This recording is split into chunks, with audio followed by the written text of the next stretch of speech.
Lesson 11.5, Infinite Geometric Series. In other words, a geometric series with an infinite number of terms. Now, first of all, I want to acknowledge the fact that we are talking about geometric series. Okay, we cannot discuss this type of question if it's an infinite arithmetic series because it's changing at a constant amount. Now, in geometric series, it is changing by multiplying by the common r, or the ratio, but it is changing in such a way that the amount that's being added in a series is becoming so small, infinitely small, that it doesn't impact the sum, the total sum, that much. So we have a couple rules. Okay, if it's geometric, sometimes it gets infinitely big, but it's when it's getting infinitely small that we can actually do something with. So here we have, how do you tell if an infinite geometric series actually has a sum? And the answer to that question, and it is the most important answer in this lesson, is that r must be between -1 and 1. In other words, you may see it written as this: the absolute value of r must be less than 1.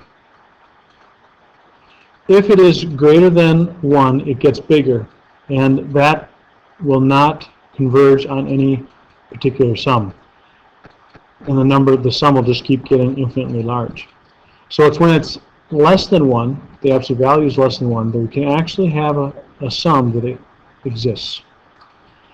So first we have to always decide if whether or not there is a sum. And the answer to the question is, look at the r. So if we have our first question here, is it possible or not? Well, to find out what that r is, we said we would divide. In this case, we would take 4 and divide by a -4/3.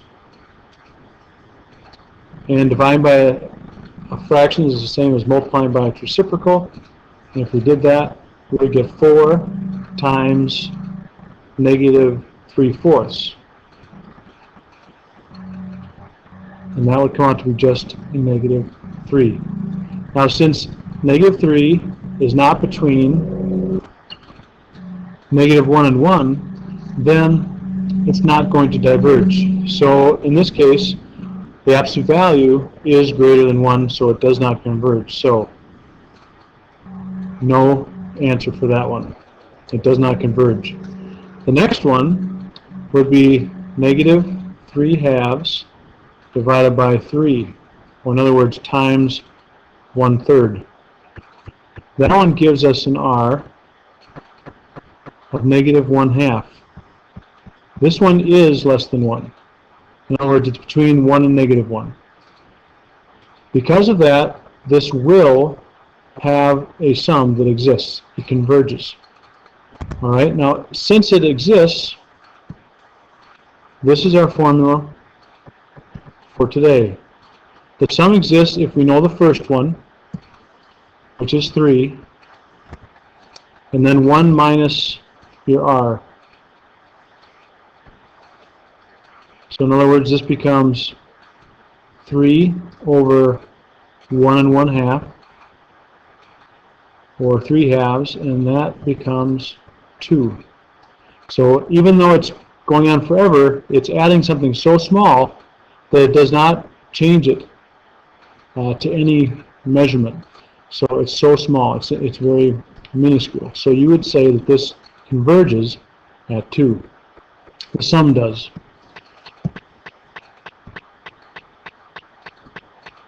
So if you add up a piece of a sequence, then this is called a partial sum. If you have an infinite series that actually has a sum, it's called a convergent series. So 2 new terms. Sigma notation. Notice that we have infinite in this top position. So you're starting at 1, you're going to infinity. Question is, can you actually find the sum? Well, in this notation, as mentioned before in a previous video, this notation is handily, conveniently, in the form of a previous formula we had, which states as 5 being the first one, and in parentheses is your R. And there's an infinite number of terms. Now, R is between -1 and 1, so that means it's possible to add them up. So in this equation, we will have our first term, which is 5, and then 1 minus our ratio.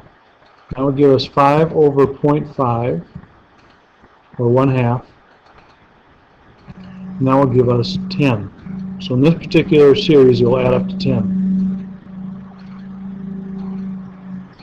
Now, there's two methods to do this question.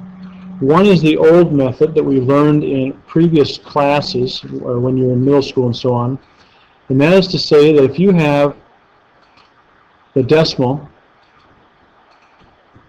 equal, and I'm going to give some space here and you'll know why in a second, 0.25, and it repeats,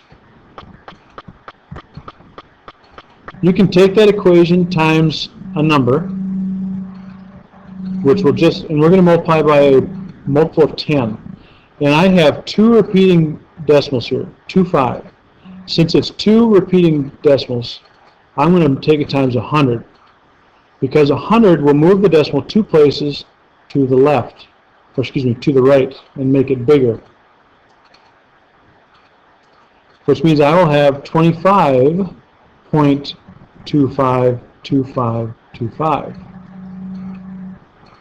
Now if I subtract these two things, my repeating decimals will cancel out by subtraction. Even though they go on forever, we know they're exactly the same. And I end up with, this is a 1, so 99D equals 25. Divide both sides by 99, and the fraction that represents that repeating decimal is 25 over 99. That's a method that would have been taught earlier. Now if we approach this in terms of a convergent series, in other words, 0.25 repeating, like we said, is the same as 0.25, and then it has the repeating parts of it, but think of it this way, 0.25 plus 0.0025 plus 0.000025, etc. That would be the same thing as 0.25 repeating. Well, this one is 25 hundredths as a fraction. These are partial sums now. This is a 25 over 10,000, and this one is 25 over 1, 2, 3, 4, 5, 6, so 1 million. Again, it goes on forever. In this case, if we took 25 over 10,000 and divided by 25 over 100, we will realize that our R is 1 over 100. In other words, the numerator doesn't change, but the bottom one adds on 2 zeros every time. So we can actually figure out the sum of this, and that sum would be a sub 1, which is 25 over 100, divided by 1 minus our R, and that would come out to be 25 over 99. So two different ways to look at it. One is the older school method, and this one is with the perspective of a convergent series. This ends lesson 11.5.